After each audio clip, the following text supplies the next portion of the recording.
जन्मदिनमा मदन भण्डारीको सम्झना।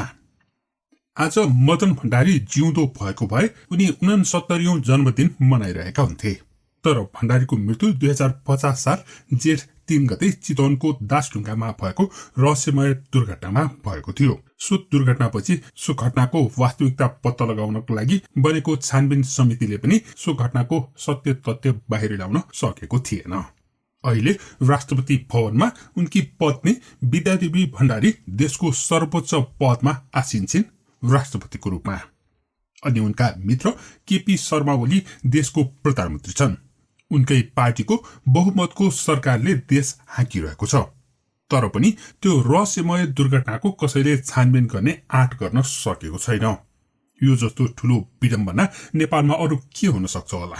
किनभने राजनीति भनेको 2 दिनको कुरा होइन, एक माघले जाडो जाँदैन।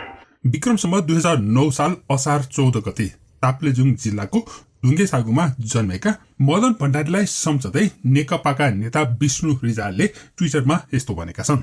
जनताबाट अनुमोदन प्राप्त गर्ने कुरालाई अग्रभागमा राखेर जब प्रतिपादन गर्ने जननेता मदन भण्डारीको 69औं जन्मदिनमा हार्दिक सम्झना।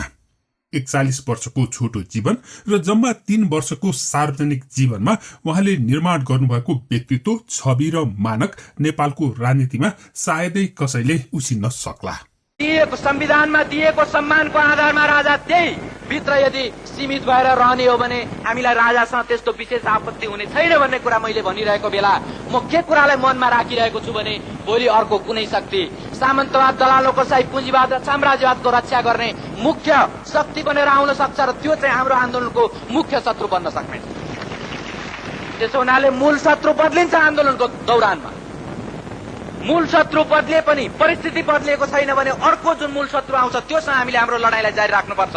त्यसो हुँदा यो पूर्वाग्रहको लडाईँ होइन, यो कुनै किसिमको त्यस्तो एउटा कसैप्रति एउटा व्यक्तिगत दुर्भावनाको लडाईँ होइन, यो जनता राष्ट्रको जीवन र मरणको लडाईँ हो र यो लडाईँ जारी रहन्छ, जारी राख्नुपर्छ। अहिले देशमा कालापानी क्षेत्रमा भारतसँग भएको सीमा विवाद र नेपालले हालै जारी गरेको नयाँ नक्साको बारेमा र भारतले हडपेको नेपालको भूमि कसरी फिर्ता ल्याउने भन्ने बारेमा चर्चा परिचर्चा चलिरहेको छ। यसै सन्दर्भमा आजभन्दा करिब 30 वर्ष अघिको घटना सम्झनु सान्दर्भिक हुन्छ।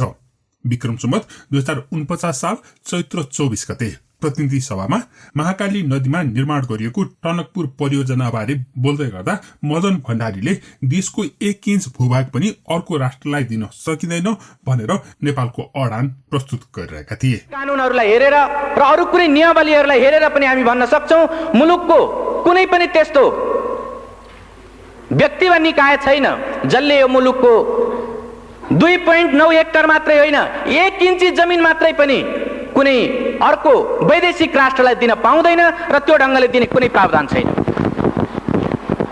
सभामुख महोदय, तर टनकपुर परियोजना सम्बन्धी सम्झौतामा त्यो कुरा गरिएको छ। म संविधानको 126 को उपधारा 3 तर्फ म ध्यानाकर्षण गराउन चाहन्छु। त्यस्तै म्युजिक संघको बहुचर्चित अन्तर्वार्तामा उनले सत्ताभन्दा बाहिरै रहेको त्यो बेलाको अवस्थामा पनि देशको विदेश नीतिको यसरी प्रष्ट रूपमा व्याख्या गरेका थिए।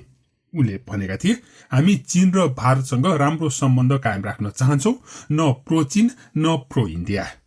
त्यस्तै उनले भारतसँग भएका सन्धिहरूमा भएका असमान र अपमानजनक प्रावधानहरू हटाउनु पर्ने धारणा अघि सार्दै भनेका थिए, विगतमा भारतसँग केही असामान्य र अपमानजनक सम्झौता भएका छन्।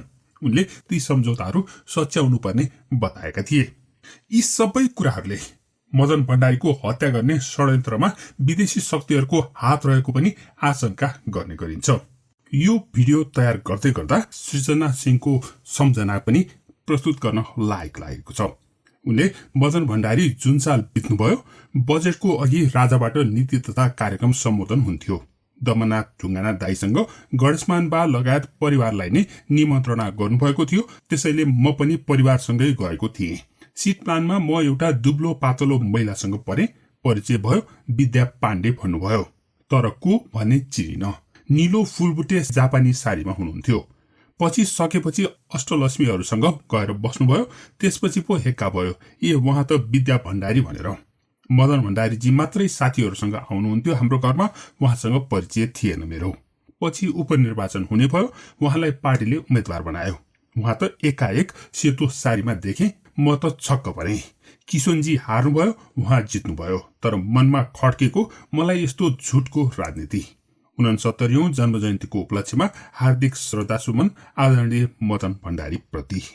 यो संस्मरण बताउने सृजना सिंह गणेशमान सिंहकी बुहारी हुन्।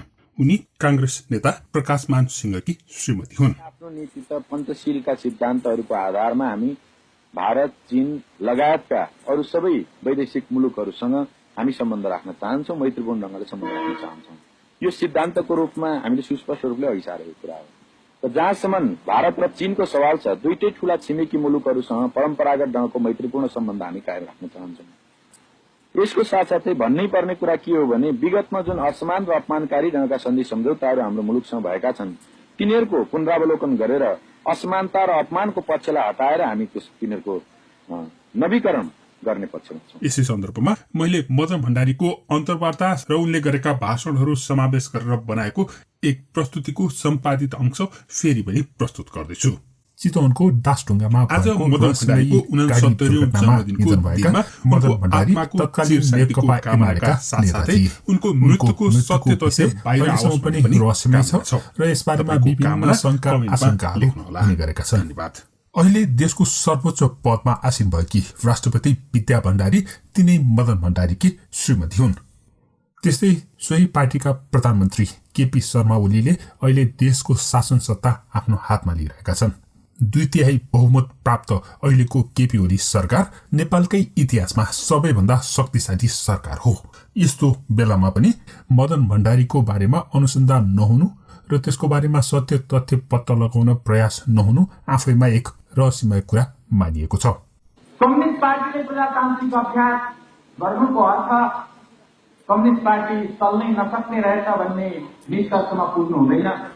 नेकपा एमाले प्रजातान्त्रिक ढंगले छलफल चलाउँदा, प्रजातान्त्रिक ढंगले चल्ने कोसिस गर्दा त्यो अलि अनुपयुक्त हुने र नकारात्मक हुने खालको अनुभूति भयो भने वास्तवमा यसले कम्युनिस्ट पार्टीलाई कम्युनिस्ट आन्दोलन हानि गर्छ। राजतन्त्रको समयमा राजा विरुद्ध कड्केर बोल्न सक्ने उनी मात्र एक नेता थिए भनेर भनिन्थ्यो।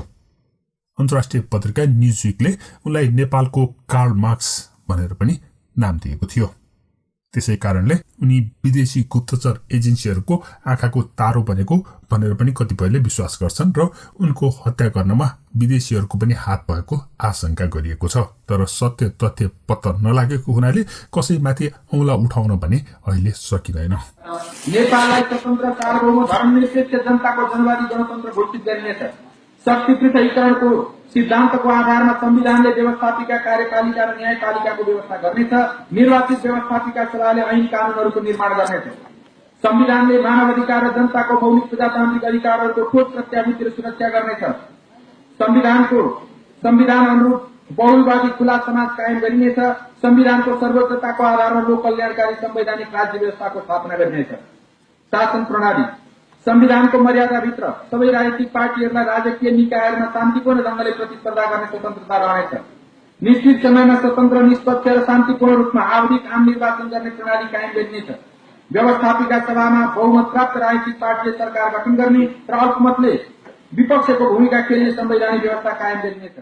नेपालको वाम आन्दोलनका धरोहरका रूपमा लिइने भण्डारीको राजनीतिक योगदान महत्वपूर्ण मानिन्छ। गत वर्ष यही दिन एमाले र माओवादी केन्द्रको बीचमा एकता भएर नेपाल कम्युनिस्ट पार्टी गठन गरिएको थियो। विक्रम सम्वत 2050 साल जेठ 3 गते चितवनको दासढुङ्गामा भएको जीप दुर्घटनामा मदन र आश्रितको निधन भएको थियो। सो दुर्घटनाबारे अहिलेसम्म भएका छानबिनले कुनै पनि तथ्य निकाल्न सकेका छैनन्।